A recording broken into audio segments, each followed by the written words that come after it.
The crescendo died, leaving only a hollow echo. I stood at the front of the small, tastefully adorned wedding hall, gazing out at the serried ranks of empty white chairs, stark against the opulent silence.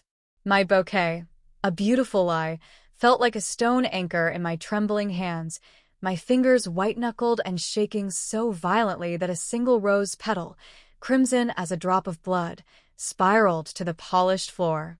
The photographer, a phantom of discomfort, adjusted his lens with frantic futility, as if by enough fidgeting he might simply vanish.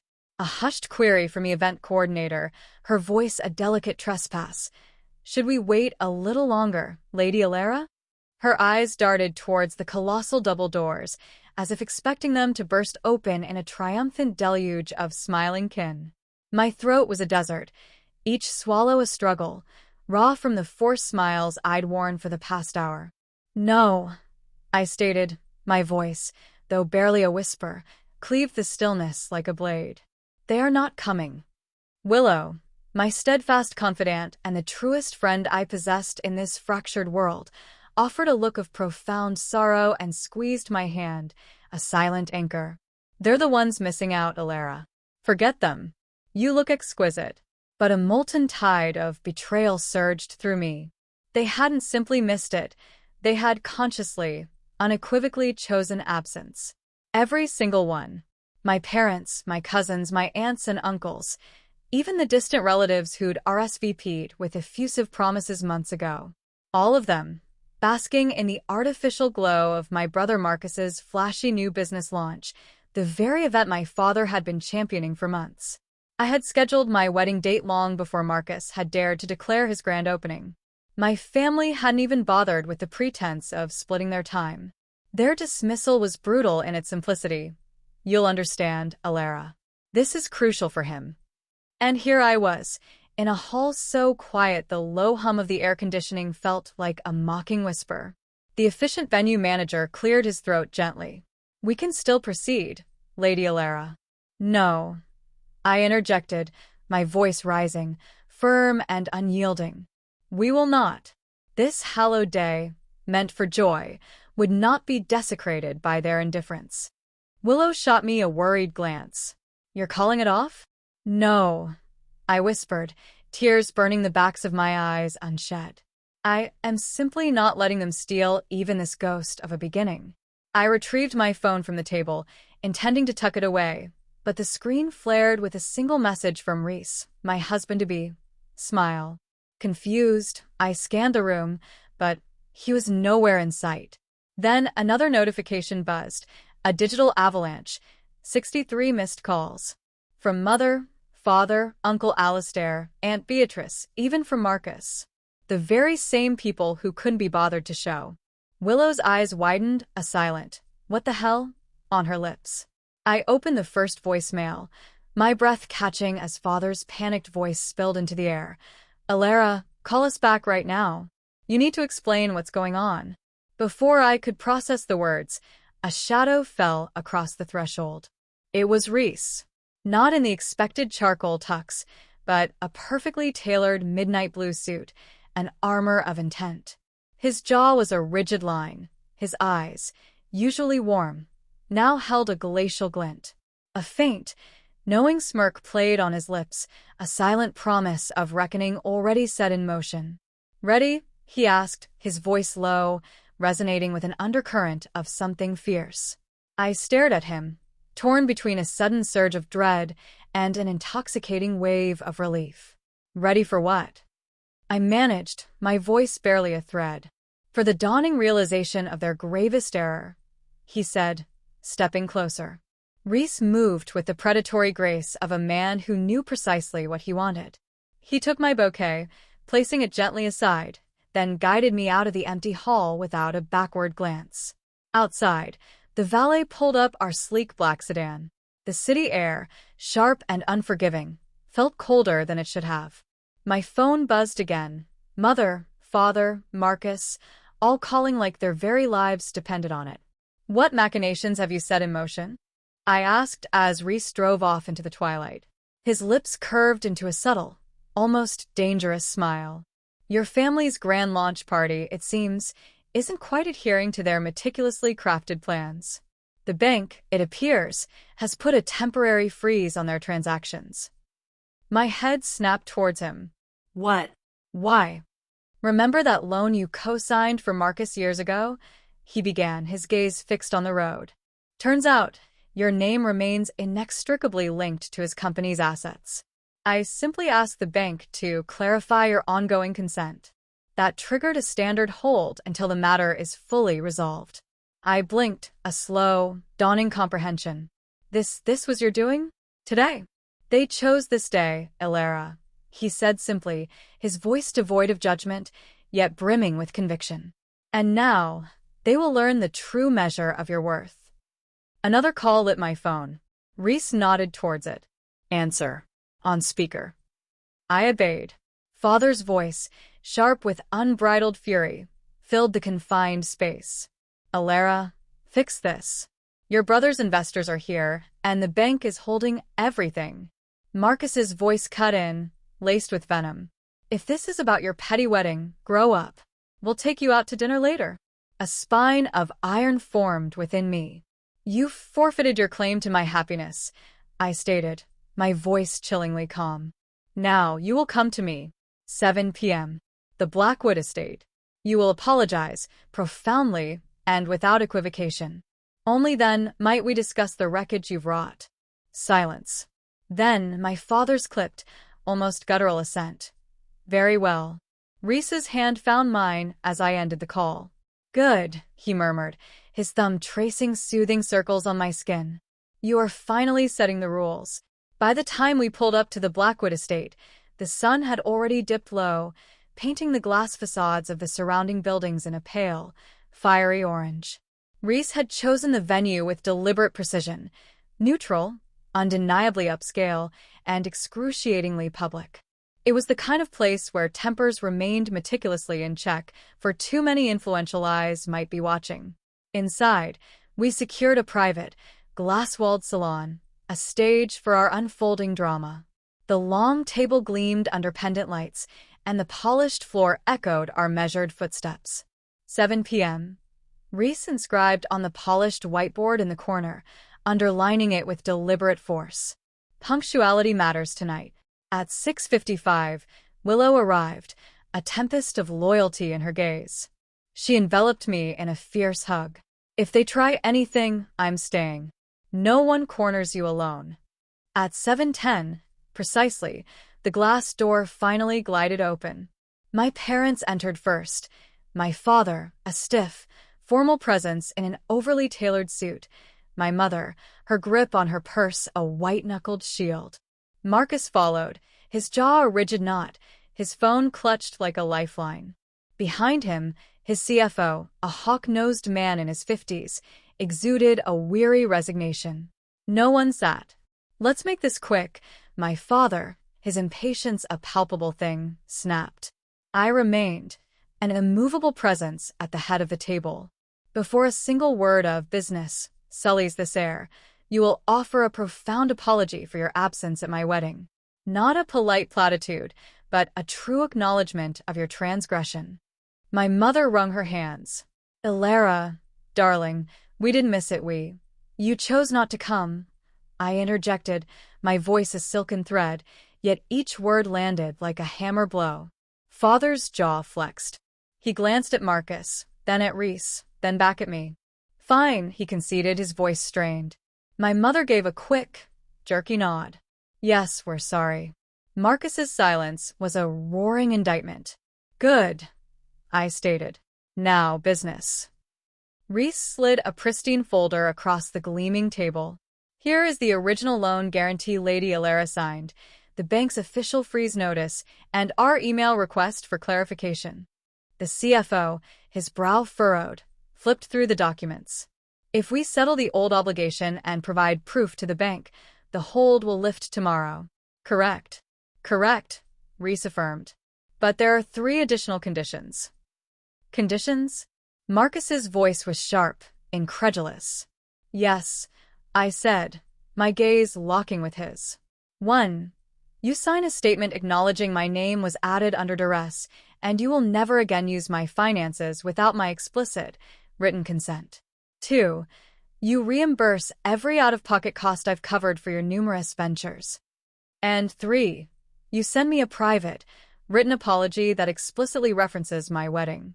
It will remain confidential, but I demand it. Marcus scoffed. This is extortion. These are boundaries, Reese countered calmly, his voice a low hum of power.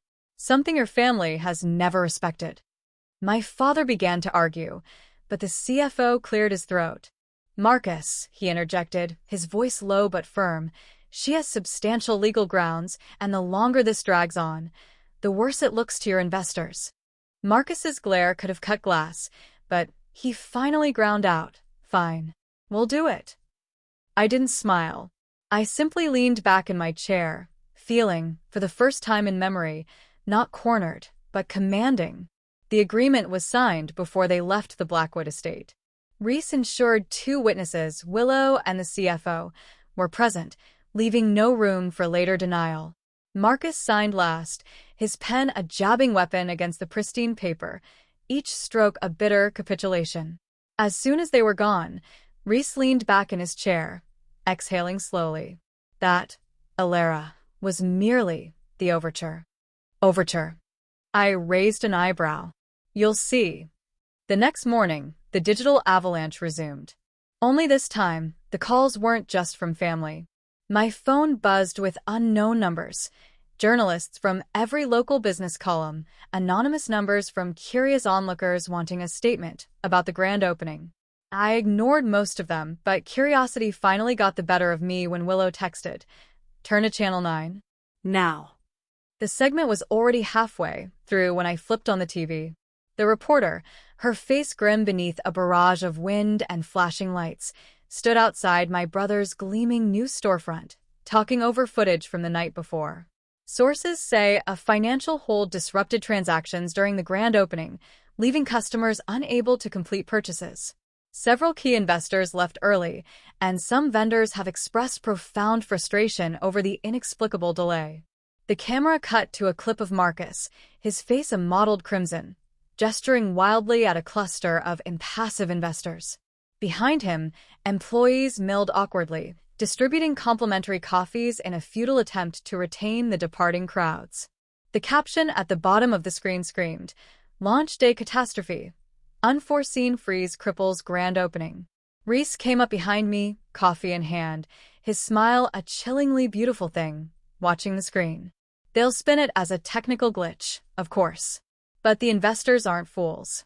They'll demand answers, and the bank paperwork will reveal precisely why it happened. "And my name will be right there," I murmured. "Indeed," Reese confirmed. "Not as the villain, Alara, but as the linchpin they dismissed, the foundation they dared to forget." It hit me then, not just that they had ignored me on my wedding day, but that they had systematically erased me for years, even as my name, my very signature, had been the silent scaffold holding their ambitions aloft. Before I could answer, my phone lit up again. This time it was Marcus. I let it go to voicemail, but a text followed instantly. "We must speak, immediately." Reese glanced at it, then at me. "They will seek to mend the narrative, to weave you back into their sanitized version of events, of course, without acknowledging the debt they owe or the credit you deserve." He was right, and for the first time in my life, the weight of their expectations lifted, replaced by a quiet, fierce defiance. By noon, social media had picked up the story. People were commenting on the bizarre absence of my family at my wedding, thanks to a few well-meaning guests who'd posted photos of the empty venue and tagged me. The posts, though not yet a viral wildfire, were sparks igniting a devastating narrative that cast them in the harshest light. That evening, my parents appeared at our apartment unannounced. Reese answered, his stance a silent, unyielding barrier. He made no move to invite them in. "Alara," my mother began, her voice a carefully calibrated blend of feigned concern and thinly veiled accusation. "We need to get ahead of this. People are talking." "Let them," I stated, crossing my arms, my voice a calm, unwavering counterpoint. "For every word they utter is the unvarnished truth. Father's jaw tightened. This isn't good for the family legacy. Then perhaps the esteemed family legacy should have prioritized my existence. I countered, each word a shard of ice. You made your priorities abundantly clear. So, too have I. Marcus, looking surprisingly haggard, stepped forward. Elara, please. Investors are pulling back. If you would just speak to them, reassure them. I cut him off. You wish for my intervention? Then publicly acknowledge your reliance on me, your blatant disregard for my most significant day. Else, the ruin is yours to bear alone. The silence stretched, thick enough to cut. Reese stood beside me, a bastion of unwavering resolve. Finally, Marcus muttered something under his breath, turning to leave, my parents trailing reluctantly behind him. When the door closed, Reese's lips curved into a faint smile. The second act concludes. I frowned. And the third act? He grinned. That, Elara, is where they realize you are not merely the sister they underestimated, but the force they can no longer afford to ignore. 2 weeks later, my family's polished facade had cracks deep enough for the entire city to see.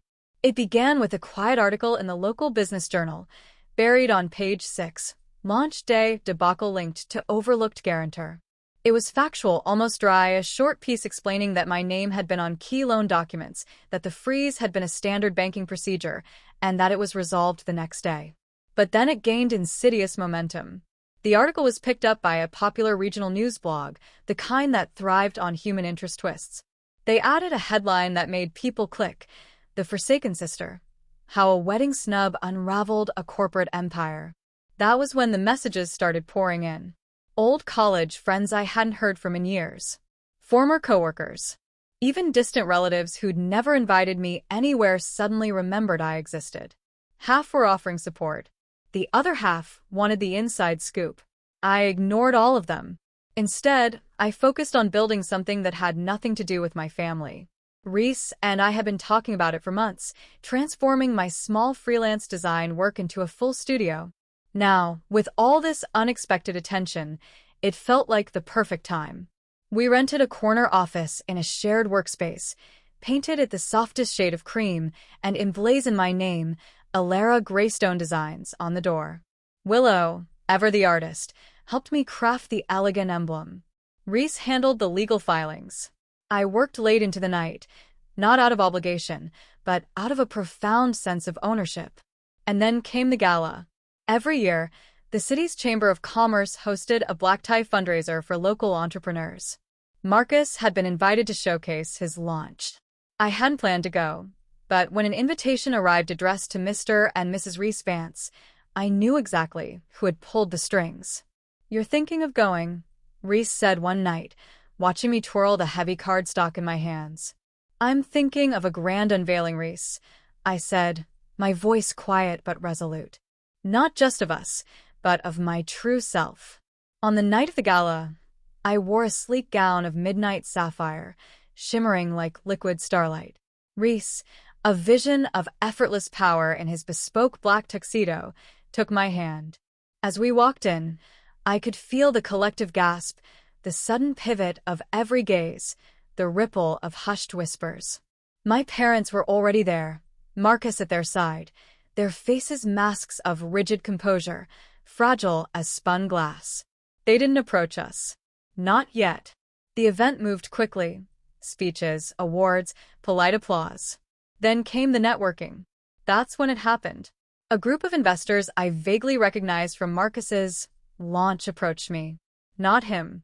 You are Elara Vance, are you not? One of them inquired, his tone unexpectedly warm. We have been hearing rather a lot about you lately.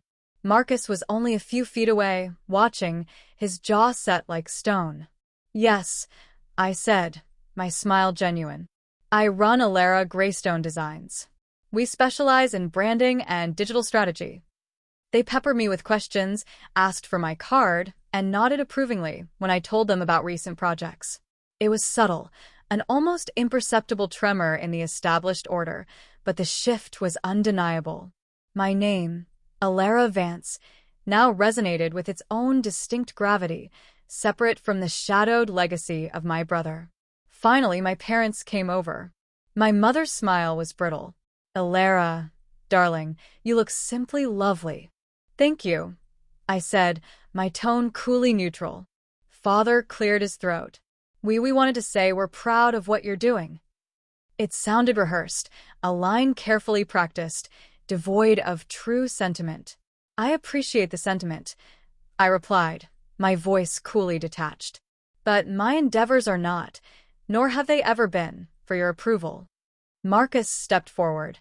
"Elara," his voice was softer now, laced with a desperate plea. I know we erred. Grievously. But perhaps now we could synergize? Your design acumen could be invaluable too." "No," I interjected, the word a gentle but unyielding barrier. "You had years, Marcus. Years to truly see me, to acknowledge my worth beyond a signature. And now, I have no interest in being an accessory to your belated narrative of success." The silence that followed was thick enough to cut.